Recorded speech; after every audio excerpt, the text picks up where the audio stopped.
नमस्कार। बैरागी की बातें अपने यूट्यूब चैनल के साथ मैं विष्णु बैरागी आपसे आज फिर बात कर रहा हूँ। आप सब मुझ पे सचमुच बड़ी कृपा कर रहे हैं। मेरी चैनल मेरी उम्मीद के मुताबिक सब्सक्राइब कर रहे हैं। फिर भी बहुत लालची आदमी हूँ, बैरागी हूँ, लेकिन बाल बच्चेदार लालची बैरागी हूँ। आपसे आग्रह है कि मेरा चैनल सब्सक्राइब कर लीजिएगा।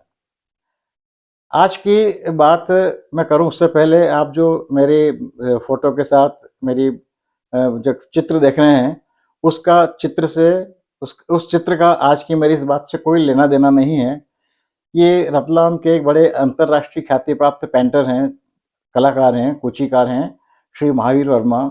मेरे बहुत करीबी हैं और मेरे उम्र में मुझसे छोटे हुए भी उनके काम-काज की वजह से मैं उन्हें बहुत आदरणीय मानता हूँ। ये उन्हीं का एक चित्र है और हम अपने कलाकारों को और तो कुछ मदद कर नहीं सकते हैं, तो उनके चित्रों के ज़रिए उनका परिचय ज़्यादा से ज़्यादा लोगों तक पहुँचाने की एक अव्यक्त भावना के तहत उनका चित्र यहाँ लगा रहा हूँ और आगे भी उनके चित्र इस तरह से आपको नज़र आते रहेंगे। आज की मेरी बात सचमुच में जिसे कहिए बिना बात के बात करते-करते काम की बात निकल आती है और फुर्सत या चिंतन किस तरह से बड़ी तीखी और मीठी बात सामने ला देता है, इसका बहुत शानदार उदाहरण है। आज हम कुछ 5-7 लोग बैठे हुए थे, ज़ाहिर था राम मंदिर बात हो रही थी। राम मंदिर पर बात होते-होते बात राम जी से होते हुए, रावण से होते हुए विभीषण पर आ गई और विभीषण के बारे में फिर सब लोग कोसने लगे और कहा कि यदि विभीषण ने साथ दिया होता, तो रावण को राम जी के हाथों मरना नहीं पड़ता। इस बात चली थी कि भाई-भाई के प्रति अपनी निष्ठा जताए, भाई-भाई को सहयोग दे, इस तरह से बात चलती रही। तो बात करते-करते उन्होंने कहा कि रावण सबकी सुनता था। तो मैंने कहा हाँ, रावण सबकी सुनता था, धैर्यपूर्वक सुनता था और लेकिन सुनने के बाद क्या करता था? मनपसंद बात हो तब क्या करता था और मनपसंद बात नहीं हो तब क्या करता था? तो बात-बात में मैंने हमारे बीच में एक सज्जन बैठे होते हैं, मैं आपसे शुरू में मुझे ये बात कह देनी थी। हमारे बीच में एक सज्जन बैठे थे और मोदी जी के घनघोर प्रशंसक हैं। मोदी खुद जितने अपने प्रति वफ़ादार नहीं हैं, उससे ज़्यादा मोदी जी के प्रति वो मेरे मित्र वफ़ादार हैं। उनका तकिया कलाम है, हम में से सबका कुछ न कुछ तकिया कलाम होता है। उनका तकिया कलाम है बाप, उसका भी बाप। जैसे कंजूस, अरे तुम कंजूस की बात कर रहे हो? फलाँ-फलाँ तो कंजूस का बाप है। अरे वो अक्लमंद, वो तो अपने आप को अक्लमंद का बाप समझता है, शाना है। इस तरह से वो फलाँ-फलाँ का बाप उनका तकिया कलाम है।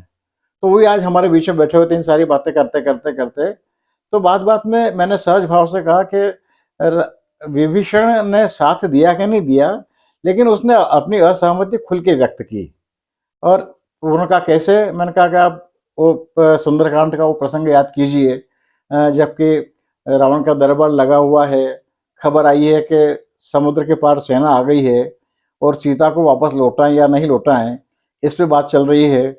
उससे पहले मंदोदरी खुद कह चुकी थी रावण से कि ये सीता तुम्हारे कुल का विनाश कर देगी।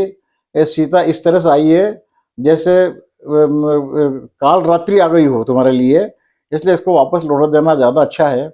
इसी पे विचार विमर्श चल रहा होता है और तभी वहाँ पर विभीषण आते हैं और जिस तरह से उसके बाद गोस्वामी जी सुंदरकांड में मैं आपको मूल चौपाई पढ़ रहा हूँ।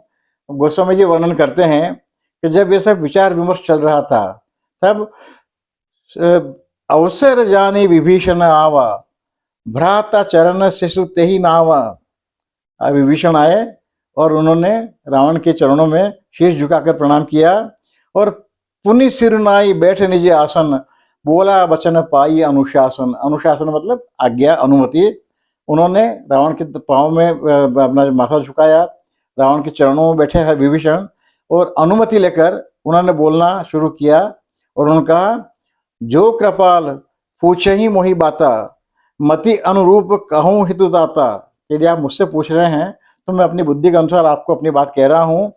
जो आपन चाहे कल्याण, सुजसु सुमति शुभ गति सुख नाना। कि हे भाई, हे लंकेश, यदि आप सुयश, सुमति, शुभ गति और नाना प्रकार के सुख चाहते हैं और अपना कल्याण चाहते हैं, तो सो पर नार लीलार गोसाई, तजऊ चौथ के चंद की नाई। हे भगु, हे लंकेश, परनारी को उसी तरह से छोड़ दीजिए जिससे अशुभ चंद की चंद्रमा की चौथ का चंद्र हमारे यहाँ अशुभ माना जाता है, लांछन लगता है। तो जिस तरह से चंद्रमा चौथ के अशुभ चंद्रमा का हम परित्याग करते हैं, उससे बचते हैं, उस तरह से परनारी को आप त्याग दीजिए, उनके अपने घर पहुंचा दीजिए। और आगे फिर जब वो कहना नहीं मानते हैं तो फिर बाद में वो कहते हैं, रावण माल्यवंत भी बीच में अपनी सलाह देते हैं और रावण उन दोनों से कहता है कि तुम दोनों खाते तो लंका का हो, मेरा खाते हो, और तुम यशगान कर रहे हो विरोधी का। तो दोनों को भगाने की बात करता है। तो माल्यवंत तो चले जाते हैं, लेकिन विभीषण रह जाते हैं। और माल्यवंत के जाने के बाद विभीषण कहते हैं, जैसा कि कहते हैं अपने गोस्वामी जी, माल्यवंत ग्रह गयो बहुवरी, कही विभीषण पुनि कर जोरी। माल्यवंत घर चले गए, तो उनके जाने के बाद विभीषण ने फिर से अपनी बात कही, हाथ जोड़ के फिर खड़े हुए और उन्होंने रावण से कहा, ये बहुत महत्वपूर्ण प्रसंग है। सुमति कुमति सब के उन रहे, नाथ पुराण निगम अस कहीं, जहां सुमति तह संपत्ति नाना, जहां कुमति तह विपत्ति निदाना। बोले, हे लंकेश, हमारे पुराण और निगम कहते हैं कि सुमति कुमति दोनों मतियां, दोनों बुद्धियां सबके मन में रहती हैं, लेकिन जहाँ सुमति होती है वहाँ नाना प्रकार की संपत्तियां होती है, और जहाँ कुमति होती है, विपरीत बुद्धि होती है, वहाँ अनेक प्रकार की विपत्तियां आ जाती है। और उसके बाद भरे दरबार में सबके सामने रावण को, अपने भाई को, लंकापति को विभीषण कहते हैं, तब उर कुमति बसी विपरीता, हित अनहित मान नहीं उर विपरीता, कि तुम्हारे मन में कुमति आके विनिवास कर गई है और तुम दोस्त कौन है दुश्मन कौन है इसका भेदभाव नहीं कर पा रहे हो, और ये अच्छे संकेत नहीं है। सुनने के बाद में रावण बहुत नाराज होता है, बहुत, और लात मार के निकाल देता है और उसे लंका से निकाल देता है कि तुम चले जाओ यहाँ से। विभीषण भी चले जाते हैं। ये बात सुनते सुनते सुना कि फिर मैंने कहा, अच्छा बताओ, रावण ने विभीषण की असहमति को भरे दरबार में सबके सामने सुना। विभीषण ने अपने बड़े भाई के लिए, रावण के लिए, लंकापति के लिए कहा कि तुम्हारे मन में दुर्बुद्धि आके बस गई है, कुमति आके बस गई है, ठीक नहीं है। तो भरे दरबार में ऐसा लांछन सुनने के बाद भी रावण ने उनको कुछ सजा नहीं दी, जेल में नहीं डाला, कोई दंड नहीं दिया, उन्हें केवल लंका से बाहर निकालने का आदेश दे दिया। मैंने कहा, पूछा उन सज्जन से जो फला फला का बाप जिनका तकिया कलाम है, उनसे मैंने पूछा, मैंने कहा बोलो, रावण तो असहमति सुनता रहा है, असहमति जताने वाले पे कोई कार्रवाई नहीं करता है, असहमति जताने वाले को कोई दंड नहीं देता है, जेल में नहीं डालता है, उसकी किसी प्रकार कोई जांच नहीं करवाता है, ED, CBI, CID, IT, income tax किसी का छापा नहीं डलवाता है। तो जो सब ऐसा करता है, आप उसे क्या कहेंगे? रावण तो इतना उदार था कि सबके सामने सब कुछ सुन लिया, और जो ऐसा नहीं सुनता है और अपने विरोधियों को, अपने से असहमत लोगों को दंड देता है, निष्कासित कर देता है, उस पर छापे दौड़ाता है, प्रताड़ित करता है, ऐसे क्या कहेंगे? तो फटाक से बिना सोचे उनका कि वो, ये तो रावण नहीं, ये तो रावण का बाप हो गया। तो ये, और ये जैसे ही उन्होंने रावण का बाप कहा कि हम जो 6-7 लोग बैठे हुए थे, जोरदार ठहाका लगा। थोड़ी देर तो खुद भी हंसे वो सज्जन, और जैसे ही उन्हें कुछ सूझा कि मैंने क्या कहा और ये बात कहाँ पर लागू होती है, तो उन्हें मान लो सांप सूंघ गया। फिर बाद में वो झेपते हुए उन्होंने कहा कि हाँ तो क्या हुआ, कह दिया तो कह दिया, है तो रावण का बाप।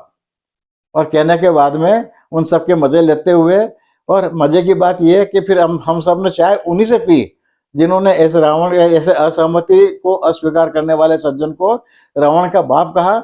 चाय हमने उन्हीं से पी और उन्होंने बहुत प्रेम पूर्वक हमें चाय पिलाई, और फिर हम सब विदा हुए। और उस बाद में उन्होंने मुझे कहा कि यार आगे से, आज तो आपने मुझे संकट में डाल दिया, आगे से आप मुझे या मेरे जैसे लोगों को संकट में मत डालिएगा, आप है ना ऐसी बदमाशी मत किया कीजिएगा। आप बड़ी चतुराई से आज आपने मुझसे वो कहलवा दिया जो मुझे नहीं कहना चाहिए था, और इससे मेरी व्यक्ति निष्ठा भंग होती है, ऐसा उन्होंने मुझे आज कहा। मुझे लगता है आज का प्रसंग आपको भी गुदगुदी कराएगा और आप भी इसके मजे लेंगे, आनंद लेंगे, और महफिल में बैठ के गप गोष्ठी में करते करते बिना बात की बातों में काम की बात इस तरह से निकालने की आप कोशिश करते रहेंगे। बहुत बहुत धन्यवाद। कृपा करके मेरा चैनल जरूर सब्सक्राइब कर लीजिएगा।